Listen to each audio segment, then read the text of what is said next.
c'est là que le mec, là, vous, s'est garé devant moi, là, chic, qui est sorti. J'ai des informations. Je sais que vous circulez dans la région depuis plusieurs jours. On m'a signalé un trafic noir, immatriculé dans le 94.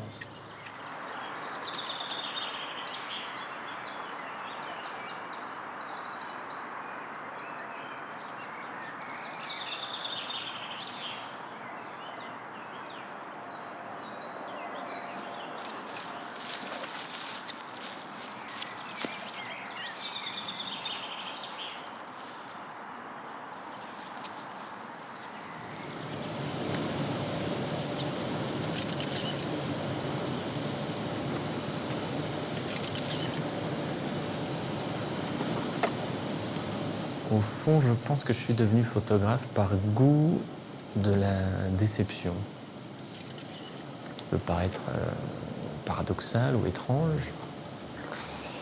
Deux mots qui me plaisent d'ailleurs beaucoup.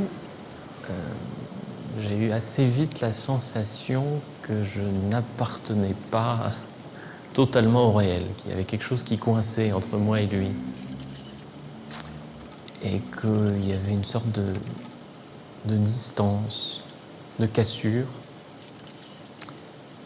Et ce qui m'intéressait justement dans la photographie, c'était de pouvoir explorer cette cassure. La photo qui apparemment a un lien privilégié avec le réel, pour moi n'en avait pas. Ça me permettait d'explorer en quoi ce lien était peut-être au contraire problématique.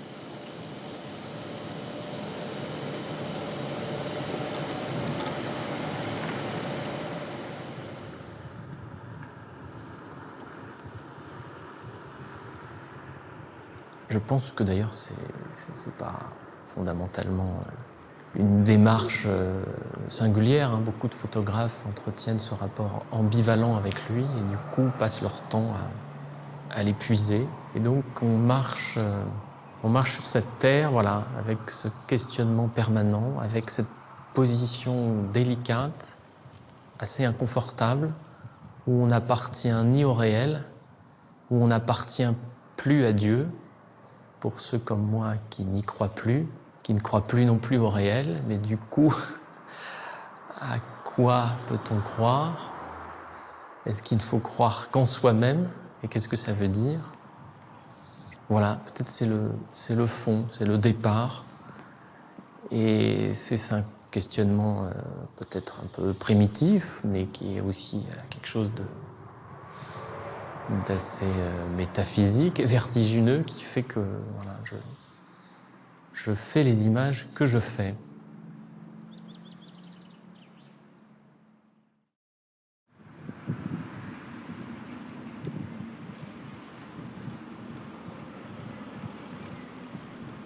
Donc, une fois abordé ce point de départ, cet éloignement irrémédiable, cette plongée dans une espèce de mélancolie, du coup, puisque en n'appartenant plus au réel, il faut chercher à voir à quoi on appartient. J'ai eu l'intuition, voilà, avec d'autres évidemment, que pour se sentir réel, il fallait se raconter des histoires et qu'on devait passer par la fiction pour se sentir en vie.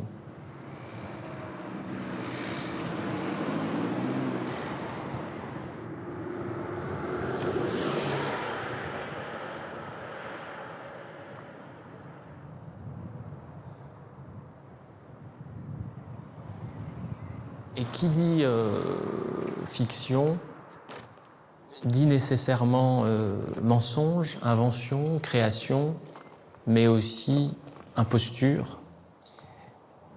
Et j'ai choisi pour France Territoire Liquide de m'intéresser à sans doute ce qui a été un des imposteurs les plus singuliers, les plus fous, les plus tragiques aussi,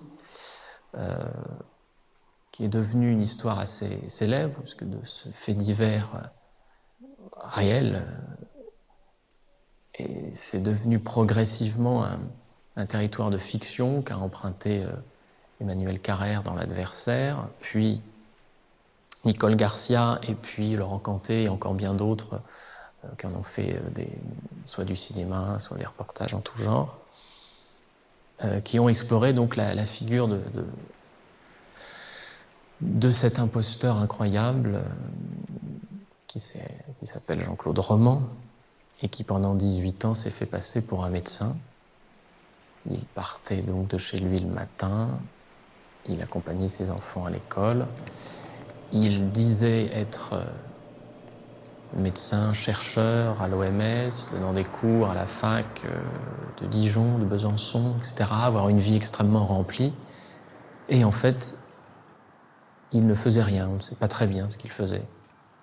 Il errait dans des parkings, dans une zone voilà, que j'ai décidé moi-même d'explorer.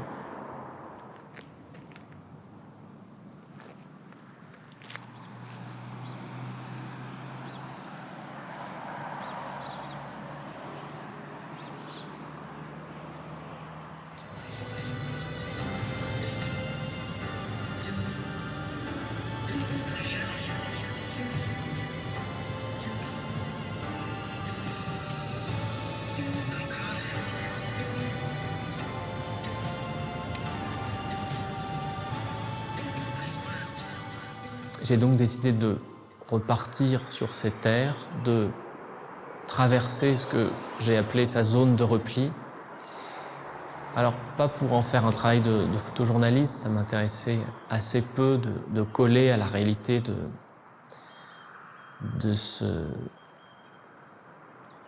personnage assez, pour lequel j'ai des sensations très, très partagées, une forme de pitié, une forme de dégoût aussi, mais l'impression aussi qu'il est peut-être, il porte en lui un symptôme un peu plus général, avec cette peur que beaucoup partagent de ne pas être dans sa vraie vie, de ne pas la vivre complètement, de ne pas être soi-même. Et j'ai l'impression que, en revenant ici, c'était une manière à moi de faire remonter mes propres fantômes. Et ce que j'aime dans le titre d'Emmanuel Carrère, d'Adversaire, c'est qu'il y a presque une lutte entre soi et son propre adversaire, entre ce que l'on est et ce que l'on voudrait être. Et c'est cette question d'identité fragile, peut-être toujours sur le point de casser, que je voulais, pour laquelle je voulais revenir ici.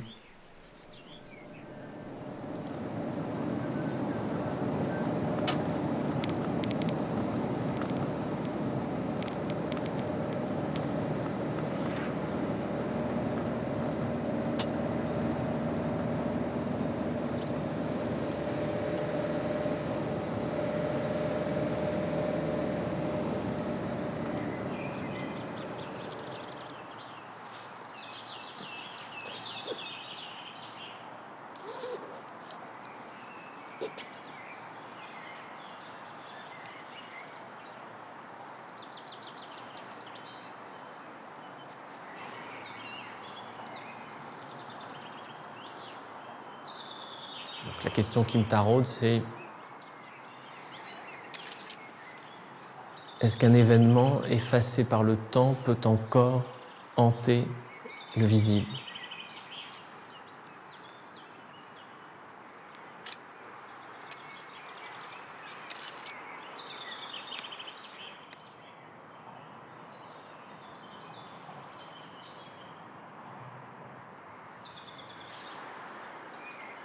Et au fond, c'est ce que j'ai cherché à faire en définissant cette zone de repli. Ce sont des lieux, des objets dans des lieux qui portent la trace symbolique de cette histoire tragique. C'est une manière de me relier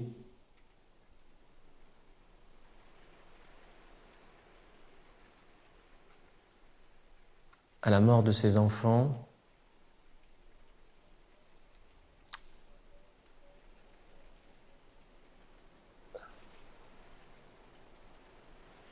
et à la peur de passer à côté de sa vie.